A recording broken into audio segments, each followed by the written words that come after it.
Hello कक्षा तीसरी के बच्चों, कैसे हैं आप सभी? बढ़िया, वेरी गुड। चलिए सब बच्चे फटाफट से अपनी हिंदी की किताबें निकाल लीजिए बच्चों। क्या करना है हमने? अध्याय 7 का अभ्यास कर रहे हैं हम अभी, है ना? तो ये आपका पेज नंबर 28 है, निकाल लीजिए।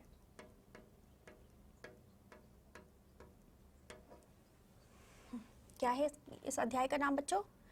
Very good. पिता का पत्र पुत्री के नाम।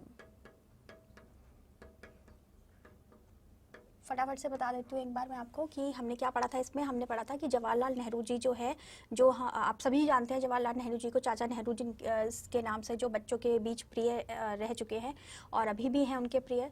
तो जो हमारे फ्रीडम फाइटर्स जो थे उनमें से ये एक थे। और जो है इन्होंने जब ये जेल पे थे, जब ये आंदोलन लड़ रहे थे हमारी आज़ादी के लिए, तो उस वक्त अपनी बेटी के जन्मदिन पर यानी इंदिरा गांधी को जो है पत्र लिखा था। और वहाँ उसमें जो है उन्होंने शुभकामनाएं दी थी और बताया था कि तुम्हें जो है अपने देश के लिए काम करना है, अपने देश के लिए आगे बढ़ना है। और जो है उन्हें ये भी बताया था कि कभी भी कोई गलत काम कैसे नहीं करना है, कैसे नहीं करना है कि अगर हम उस काम के बारे में सोचें और हमें लगे कि हमें वो छुपाना पड़ेगा किसी से, तो इसका मतलब कि वो कोई गलत काम है, तभी हमको किसी से छुपाना पड़ रहा है, क्योंकि सही काम को हमें किसी से छुपाना नहीं पड़ता है। और वो उनको शुभकामनाएं देते हैं, कहते हैं कि तुम देश के काम आओ, देश के लिए अच्छा कुछ करो। इस तरीके से उन्होंने जो है पुत्री को, पुत्री यानी बेटी होता है ना, मैंने आपको बताया था, तो पत्र लिखा था। अब हम इसका अभ्यास कर रहे थे जिसमें हमने प्रश्न उत्तर तक कर लिया था। अब हम ख भाग देखेंगे इसका। पेज नंबर 28 पर देखिए, ठीक है। पेज नंबर 28 पर आपको दिया हुआ है ख भाग, जिसमें आपको रिक्त स्थानों की पूर्ति करनी है बच्चों, ठीक है ना। आपको खाली स्थान दिए हैं, रिक्त स्थान सभी बच्चों को पता है क्या होते हैं। तो उसमें खाली स्थान में जो है आपको सही शब्द भरना है। आपको दो दो, सभी में दो दो जो है आपको क्या दिए हुए हैं, विकल्प दिए हुए हैं, जिसमें से आपको सही विकल्प भरना है। वैसे तो जो है अगर आपने सही से पढ़ा होगा इस अध्याय को तो आपको जरूरत ही नहीं पड़ेगी विकल्प की, आप खुद ही बता देंगे, है ना। तो चलिए कोशिश करते हैं। तो ख भाग में क्या करना है आपको? रिक्त स्थान भरने हैं और ये आप अपनी किताबों में ही करेंगे, ठीक है। तो क्या है, सबसे पहले देखिए, पहले नंबर पर लिखा हुआ है साधारण पुरुष तथा स्त्रियां इतने खाली स्थान नहीं होते। अब आपको जो है इसमें विकल्प में दिया हुआ है डरपोक या फिर साहसी। तो क्या बोलते हैं जवाहरलाल नेहरू? कहते हैं कि साधारण लोग ज्यादा साहसी नहीं होते, इतना क्योंकि उनके अपने इतने काम होते हैं कि वो उन्हीं में उलझे रहते हैं। तो आपका इसमें पहले वाले में क्या आएगा? पहले वाले में देखो बच्चों, सब कुछ तो लिखा हुआ है, बस खाली स्थान भरना है। तो खाली स्थान में आप भरेंगे, क्या भरेंगे? साहसी। सब बच्चे फटाफट से भर लीजिए, साहसी पहले वाले पे, ठीक है। तो इसमें क्या है, हमारा जो पूरा जो वाक्य बनेगा वो इस तरीके से बनेगा। जब आप ये भर देंगे खाली स्थान में, साधारण पुरुष तथा स्त्रियां इतने साहसी नहीं होते, ठीक है। अब दूसरा देखो, दूसरे में लिखा हुआ है आजकल हमारे भारत के भविष्य का खाली स्थान हो रहा है। विकल्प में दिया है निर्माण और निर्वाण, ठीक है। तो इसमें क्या होगा बच्चों? इसमें होगा निर्माण हो रहा है, मतलब नया भारत बन रहा है। तो नया भारत कैसा होगा भविष्य में, उसका निर्माण हो रहा है, क्योंकि हम आज़ादी की कोशिश कर रहे थे। ये उस समय की बात हो रही है जब जवाहरलाल नेहरू कहते हैं कि इस तरीके से जो है होगा। तो आगे भविष्य में सीधी सी बात है, हम कुछ कार्य कर रहे हैं अपने देश के लिए, तो वो देश आगे जब वो चीज़ हो जाएगी तो आगे जाके कुछ नया हो जाएगा ना। तो और वो आगे जाके होगा, इसलिए वो भविष्य कहलाएगा। तो इसलिए यहाँ पे क्या आएगा? निर्माण। सब बच्चे भर लीजिए, निर्माण, ठीक है। दूसरे में खाली स्थान में निर्माण आएगा। और क्या बनेगा हमारा पूरा वाक्य इस तरीके से, जब आप खाली स्थान भर देंगे, आजकल हमारे भारत के भविष्य का निर्माण हो रहा है, ठीक है। तीसरा देखिए, अब तीसरे में लिखा है हमें इतना अवश्य स्मरण रखना चाहिए कि उससे हमारे देश को खाली स्थान ना पहुंचे, ठीक है। जिससे भी बात हो रही है, किसी भी चीज से बात हो रही है, तो देश को क्या नहीं पहुंचना चाहिए। एक तो लिखा हुआ है लाभ और एक लिखा हुआ है हानि आपको विकल्प में, तो आपको इनमें से एक भरना है। तो क्या होगा? लाभ के लिए तो कभी भी मना नहीं करेंगे ना हम अपने देश के लिए, हम हमेशा चाहेंगे कि हमारे देश में जो है लाभ हो। तो इसलिए हम यहाँ पर क्या भरेंगे? हमारे देश को हानि ना पहुंचे, ठीक है, हानि। तो तीसरे का आप जब हानि भर देंगे तो क्या बन जाएगा? हमें इतना अवश्य स्मरण रखना चाहिए, स्मरण यानी याद रखना चाहिए कि उससे हमारे देश को हानि ना पहुंचे। ये आपका तीसरा वाला वाक्य पूरा हो गया। अब चौथा देखिए, चौथे में लिखा हुआ है हम तो सभी काम खाली स्थान के उजाले में करते हैं। अब उजाला कब होता है, आपको दो विकल्प दिया है, रात और दिन। दिन के उजाले में करते हैं। अब रात में तो उजाला नहीं होता ना, रात में उजाला कैसे होता है, हमारे हम जब लाइट्स जलाते हैं तो उजाला तो दिन में होता है। अगर हमें दिन दिया है, यहाँ पर दिन दिया है तो हम दिन भरेंगे ना, उजाले की बात हो रही है, तो इसलिए क्या आएगा, दिन। और इसका तात्पर्य क्या था, जवाहरलाल नेहरू जी का तात्पर्य था कि, तो तात्पर्य क्या है कहने का बच्चों इससे कि ना हम जब नेहरू जी कहते हैं कि हम सारे काम दिन के उजाले में करते हैं, यानी कि हम सारे काम जो है वो सब लोगों के सामने करते हैं, हम छुप कर नहीं करते, क्योंकि हमें पता है कि हम सही काम कर रहे हैं। ठीक है, अब तो आपका क्या बन जाएगा ये वाक्य पूरा, जब हम चौथे में दिन भर देंगे, हम तो सभी काम दिन के उजाले में करते हैं। ठीक है, ये हो गया कंप्लीट आपका, ये पूरा हो गया यहाँ पर ख भाग हमारा। अब हम भाषा कौशल करेंगे। ठीक है, तो भाषा कौशल, ठीक है ना बच्चों। भाषा कौशल में आपको सबसे पहले क्या दिया हुआ है, देखो क में दिया है आपको जन्मदिन शब्द दो शब्दों जन्म और दिन को मिलाकर बना है। इसी प्रकार नीचे दिए गए शब्द भी दो शब्दों से मिलकर बने हैं। दोनों शब्दों को अलग अलग करके लिखिए। मतलब आपको कुछ शब्द ऐसे होते हैं ना बच्चों जो दो शब्दों से मिलकर बने होते हैं, अगर हम उन्हें अलग अलग कर दें तो वहां पर दो नए शब्द हमको मिल जाएंगे, दो अलग अलग अर्थ वाले शब्द हमें मिल जाएंगे। लेकिन जब हम उन्हें साथ में जोड़ेंगे तो एक नया ही जो है उसका अर्थ निकल जाएगा। तो इस तरीके से जन्मदिन में आपको जैसे बताया जन्म, ठीक है, और दिन। जन्म यानी कि किसी का कोई पैदा होना, ठीक है, और जन्मदिन यानी जिस दिन वो पैदा हुआ। और सिर्फ दिन हम देखेंगे तो यानी कि दिन की बात हो रही है, दिन या तो दिन वाला दिन जैसे रात दिन वाला दिन, या फिर पूरा दिन जो हम बोलते हैं आज का दिन ऐसा रहा वैसा रहा वो वाला दिन। ठीक है, तो इस तरीके से आपको समझ में आया ना कि कैसे कैसे हमारे जो है दो नए शब्द भी निकल जाते हैं और एक मिलाकर एक नया शब्द भी बन जाता है। तो ऐसे ही आपको क्या क्या दिया हुआ है, आजकल, भारतवासी, शुभकामना और काशीफल, है ना। यहाँ पर आपको क्या करना है, आजकल में से जैसे आज, फिर आपके बीच में जमा दिया हुआ है तो वहां उसके दूसरे वाले में आपको दूसरा शब्द लिखना है, कल। तो ये जो है ये आपका गृह कार्य है, इसको आप खुद से करेंगे बच्चों। ठीक है, बहुत ही आसान है। देखो मैंने आपको जन्मदिन का बता दिया, जैसे आपका पहला वाला दिया, मैं आपको उदाहरण के लिए बता देती हूँ। ठीक है, जैसे आपको पहले में दिया है आज, कल, और दूसरी तरफ आपको इन दोनों में से, इस पूरे शब्द में से दो शब्द जो नए, दो अलग अलग शब्द जो निकल रहे हैं वो निकालने हैं। तो कैसे, आज, और फिर आपको बीच में जमा दिया हुआ है, तो जमा के बाद आप दूसरा शब्द लिखेंगे। तो इसमें से दो शब्द कौन से निकले हमारे, एक तो आज निकला ये, और एक ये निकला कल। तो हमने खाली स्थान में आज जमा कल इस तरीके से भर दिया। तो बाकी के जो बचे हैं, भारतवासी, शुभकामना और काशीफल, ये जो काशीफल जो है वो आप खुद से करेंगे। ठीक है बच्चों, बहुत ही आसान है, आप खुद करोगे तभी आपको जो है अच्छे से करना आएगा। तो इसलिए इसको आप खुद कर लीजिएगा। गृह कार्य में आप अपने मम्मी पापा की मदद भी ले सकते हैं, लेकिन तब जब आपको बिल्कुल समझ ना आ रहा, पहले आप खुद से कोशिश करेंगे। ठीक है, याद करना कि मैम ने कैसे समझाया था, तो आपको बिल्कुल आराम से जो है करना आ जाएगा ये। तो कौन सा है, भाषा कौशल, और आपको सब किताब में ही करना है ये। ठीक है, अब देखिए बच्चों ख भाग देखिए। ख भाग में लिखा हुआ है, निम्नलिखित अशुद्ध शब्दों को शुद्ध करके लिखिए तथा इनके शुद्ध रूप को वाक्य में प्रयोग भी कीजिए ना। तो क्या है इसका मतलब कि आपको जो शब्द दिए हुए हैं उसमें कुछ गलती है, वो सही नहीं लिखा हुआ है, आपको उसको सही करके लिखना है ना।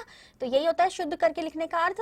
तो हम इसको शुद्ध करके लिखेंगे, जो भी हमें गलत दिया हुआ है उसको, जो भी गलती उसमें है उस गलती को सुधार के हम सही तरीके से लिखेंगे। आपको दो खाली स्थान दिए हुए हैं, एक खाली स्थान में आपको शुद्ध रूप लिखना है जो शब्द है, और एक लंबी सी लाइन, लंबा सा खाली स्थान दिया, वहां पे आपको वाक्य प्रयोग करना है। तो सबसे पहले क्या है देखिए, सबसे पहले ये हम कौन सा कर रहे हैं, ख भाग कर रहे हैं।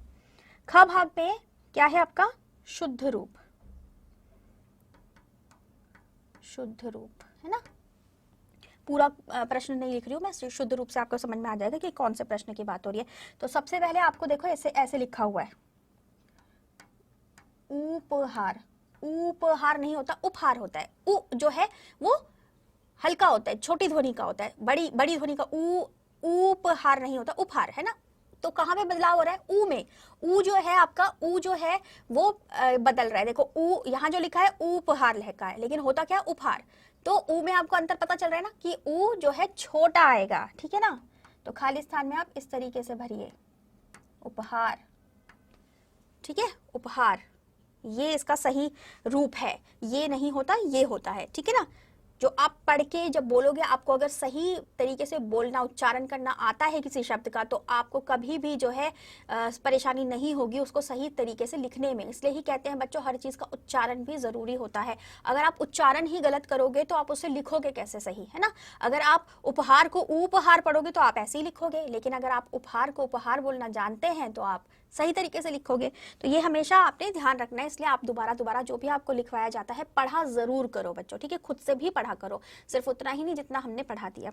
तो अब क्या है, उपहार का आगे आपको जो है वाक्य प्रयोग करना है। जैसे कि मुझे सुंदर उपहार मिला, मुझे जन्मदिन पर उपहार देना पसंद है, या इस तरीके से आप वाक्य बनाएंगे। तो वाक्य आपने खुद बनाने हैं। ये इसके लिए भी आप अपने घर पर किसी की मदद ले सकते हैं। मैं आपके शुद्ध रूप करवा रही हूँ, वाक्य प्रयोग आप खुद करेंगे, ठीक है। बाद में मैं लिख भी दूंगी गृह कार्य में। अब क्या लिखा हुआ है देखो, निर्माण, निर्माण, ठीक है ना। निर्माण नहीं होता, निर्माण होता है, यानी कि ना पर छोटी की मात्रा आती है, निर्माण। ये सब बच्चे भर लीजिए फटाफट से।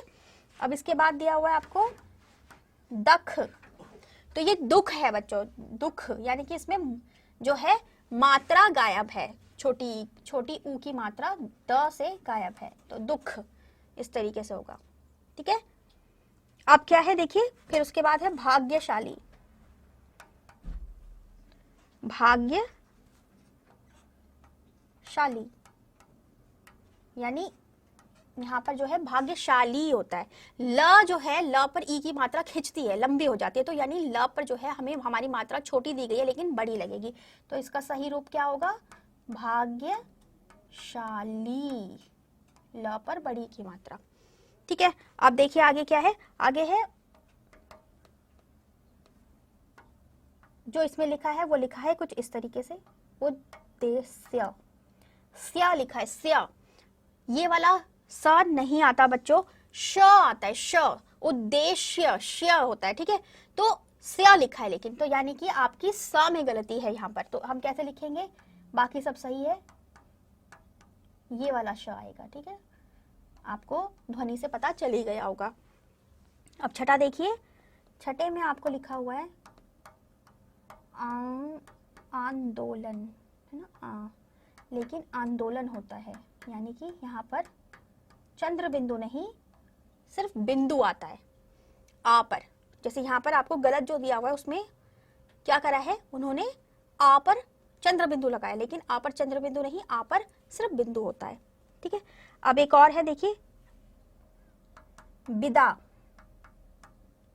अंत में कहा था ना, पिता ने अपनी पुत्री को, जो उन्होंने पत्र लिखा था उसमें, जो चिट्ठी लिखी थी उसमें, कि अब लेता हूं, क्या लेता हूं, विदा लेता हूं, विदा नहीं होता, विदा लेता हूं। विदा यानी कि अब मैं, जब हम कहीं से जा रहे होते हैं या कोई चीज खत्म कर रहे होते हैं, अब वो पत्र लिखना बंद करें, तो यानी अब मैं विदा ले रहा हूं। तो विदा होता है, विदा नहीं होता, ठीक है ना बच्चों। तो यहाँ पर क्या गलती थी, ब था जबकि व होता है, ठीक है। अब ये सभी जो बच्चे हैं जिसका रह गया फटाफट से कर लीजिए। पहला वाला देखिए, उपहार लिखा था लेकिन होता उपहार है, यानी ऊ इसमें गलत था। दूसरे में निर्माण है, ना पर बड़ी की नहीं छोटी की मात्रा आएगी। फिर दख है जो कि दुख है असल में, तो दुख, यानी कि द के नीचे ऊ की मात्रा नहीं थी। भाग्यशाली, यहाँ पर भाग्यशाली यानी ल पर छोटी मात्रा है ई की, जबकि बड़ी होती है, भाग्यशाली, तो इसका शुद्ध रूप हो गया।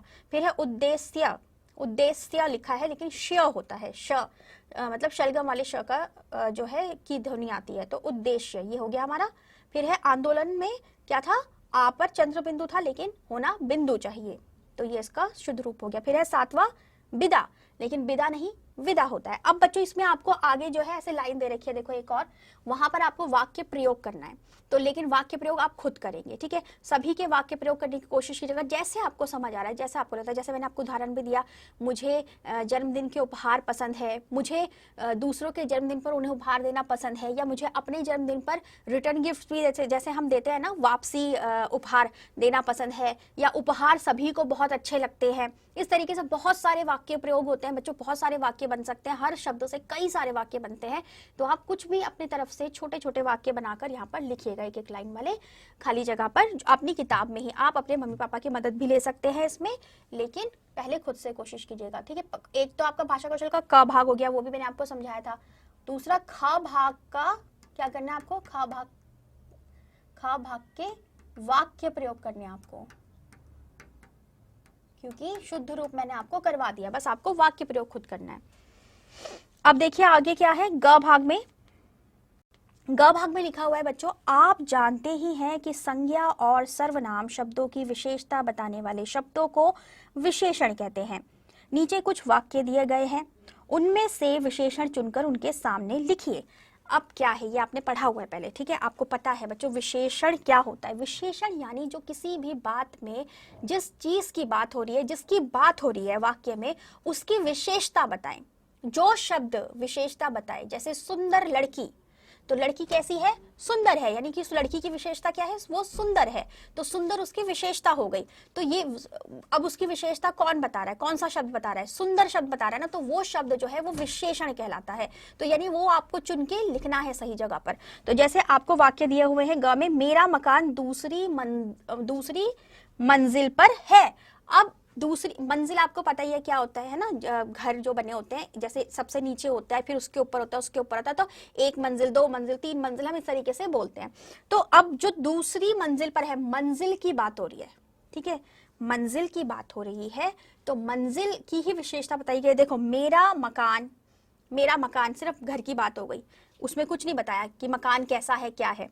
मंजिल कैसी है वो बताई गई है, कैसी है, दूसरी है, तो यानी कि मंजिल की विशेषता बताई गई है। और यहाँ पर विशेषता क्या है उसकी, कि वो दूसरी है, वो दूसरी पर है। तो यहाँ पर हम क्या करेंगे, मेरा मकान दूसरी मंजिल पर है, ठीक है ना। तो इस तरीके से जो है हम लिखेंगे। अब आपका क्या है, ये ग भाग है आपका, ठीक है, सभी बच्चे किताब में करेंगे।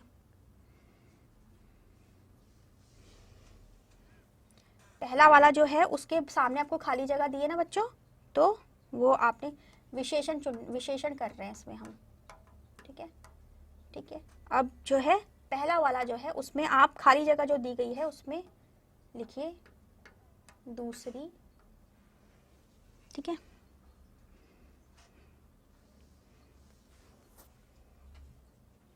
फिर अब दूसरा नंबर पे क्या लिखा हुआ है, देखो, गुणवान मनुष्य सफल होता है। गुणवान मनुष्य सफल होता है। कौन सा मनुष्य सफल होता है, जो गुणवान होता है, यानी कि जिसके अंदर गुण होते हैं, अच्छी बातें होती है जिसके अंदर।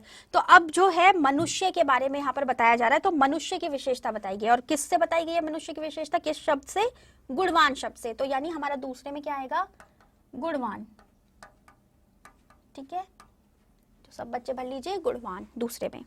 अब तीसरा क्या है, देखिए, भूखे मनुष्य को भोजन देना चाहिए। मनुष्य कैसा है, भूखा है, तो उसकी क्या विशेषता हो गई अभी। अब बच्चों विशेषता में ऐसा नहीं होता कि सिर्फ उसकी जो है अच्छी चीजें बताई जा रही है, वो कुछ भी हो सकती है। वो अभी वो कैसा है, उसके अंदर क्या चल रहा है, क्या नहीं है, वो सारी ही चीजें जो है उसके बारे में बतानी। इस यहाँ से विशेषता का मतलब ये नहीं है कि अंदर कौन से गुण है। यहाँ पर विशेषता का, विशेषण का अर्थ होता है कि उस मनुष्य से क्या जुड़ा हुआ है, क्या बताया जा रहा है उसके बारे में, ठीक है, मनुष्य या कोई भी चीज से। तो अभी हम जो है मनुष्य की बात कर रहे हैं, भूखे मनुष्य को भोजन देना चाहिए। तो यहाँ पर जो है मनुष्य की बात हो रही है, तो मनुष्य को कैसा है, मनुष्य भूखा है, तो यानी भूखे जो है इसमें विशेषण हो गया। मनुष्य के बारे में बताया जा रहा है कि भूखा है वो, तो भूखा उसका विशेषण हो गया। फिर चौथा देखिए, अगले पेज पर बच्चों, पेज नंबर 29 पर, सतपुड़ा के जंगल में भयानक पशु रहते हैं। अब यहाँ पर क्या हो रही है बात की, पशु कैसे है देखने में, भयानक है, ठीक है। तो इसलिए जो है पशु की बात हो रही है और वो कैसे है, भयानक है, तो भयानक उनकी विशेषता हो गई। और जब हमसे पूछा जाएगा उनकी विशेषता बताने वाला शब्द कौन सा है, तो वो कौन सा शब्द है, भयानक है। और भयानक क्या हो गया, फिर विशेषण हो गया, ठीक है। अब देखिए इसके बाद क्या है, पांचवे में लिखा है, प्राकृतिक दृश्य मन को मोह लेते हैं। दृश्य की बात हो रही है, दृश्य यानी जो हमें चीज दिख रही है सामने, वो कैसा है। अब यहाँ पर किसकी बात हो रही है, प्राकृतिक दृश्य, ठीक है ना। दृश्य कैसा है? प्राकृतिक है, यानी कि दृश्य की विशेषता क्या है कि वो प्राकृतिक है। प्राकृतिक क्या होता है? जो हमारे आसपास की प्रकृति होती है, जहाँ पेड़ पौधे जानवर, जो हमें बाहर आसमान खुला ये सब दिखता है, चांद तारे सूरज, तो उसको कहते हैं प्राकृतिक दृश्य। यानी दृश्य की बात है तो दृश्य की क्या विशेषता होगी कि वो प्राकृतिक है। प्राकृतिक, ये आपको लिखना है, ठीक है ना, प्राकृतिक। अब है इसके बाद छठे नंबर पर, वीरांगना लक्ष्मीबाई ने स्वतंत्रता के लिए अपना सर्वस्व बलिदान कर दिया था। उन्होंने क्या किया ये बताया गया है, लेकिन वो थी कैसी? कौन? लक्ष्मीबाई। कैसी थी वो? वीरांगना थी, मतलब जो ऐसी स्त्री जो डरती नहीं है किसी भी चीज के लिए, बहादुरी से काम करती है, तो वीरांगना उनको कहते हैं। ऐसी तो क्या है, कैसी थी लक्ष्मीबाई? वीरांगना थी। तो ये उनकी विशेषता है। बाकी बात जो करी गई है वो उनका कार्य बताया गया है, इसलिए वो विशेषता नहीं कहलाएगा। विशेषता क्या कहलाएगा? वीरांगना। तो हम क्या लिखेंगे इसमें? वीरांगना।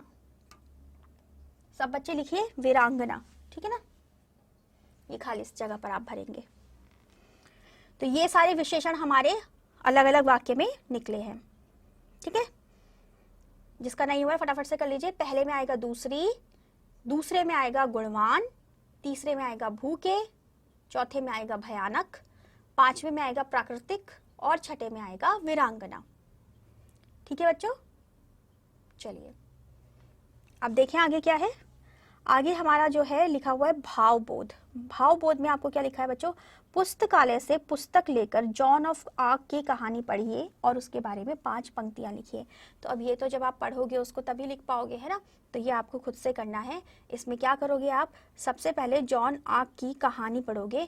और कैसे पढ़ोगे? अब वो जहाँ से भी आप ले सकते हो, चाहे आप उसको नेट पे भी देख सकते हो, नेट के थ्रू भी देख सकते हो। वहाँ पे आप देखिए, अगर आपको वहाँ पर मिलती है तो वहाँ से पढ़ लीजिए। अगर आप अभी स्कूल से नहीं ले सकते हैं या पुस्तकालय नहीं जा सकते हैं तो कोई बात नहीं, आप वहाँ से लीजिए। और जहाँ से भी आपको मिल सकती है वहाँ पर देखिए। बाज़ार में मिलती है तो बाज़ार से लीजिए, या फिर आप जो है गूगल से भी आप देखकर उसको पढ़ के फिर आपने क्या करना है? पढ़ने के बाद आपको 5 पंक्तियां लिखनी है उसके बारे में, ठीक है।